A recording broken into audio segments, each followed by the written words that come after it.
We have here verse 1 of the 15th chapter, the Gospel of John.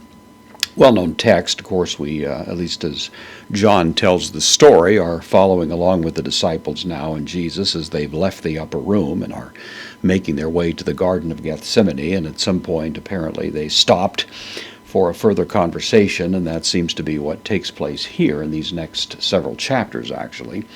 So we're beginning now in verse 1 of chapter 15. We have again the ego eimi formula, I am. One of many I am statements, of course, in the Gospel of John, which some have seen as an allusion to, a kind of appeal to the Old Testament formula for the name of God. But one way or another, ego eimi, I am, he ampelos. This is the word for a vine. It's commonly associated, of course, with a grapevine.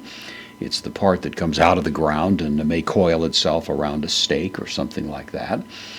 Not used all that often in the New Testament, but of course used prominently here, as we find it in this chapter of John. So I am the vine, and then the additional adjectival qualifier, he aleithane, the true. Of course, the adjective for true is going to match in gender, number, and case the word it modifies. So this is the feminine, singular, nominative. This is, of course, a second declension noun but it's feminine in gender.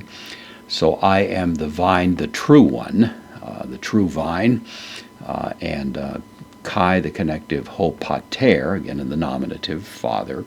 The father, mu, the first person genitive singular pronoun, the father of me.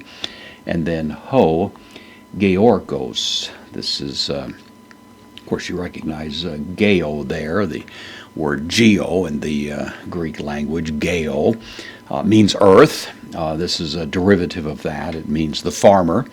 It is interesting that the word itself means more than simply one who tends the field. It actually was the word commonly used to refer to the owner. So it is saying, in effect, that my father is not only the farmer, but the owner of this vineyard. And then estin, of course, the third person singular of eimi, it is. And so I am the true vine, and the father of me is the farmer, the owner.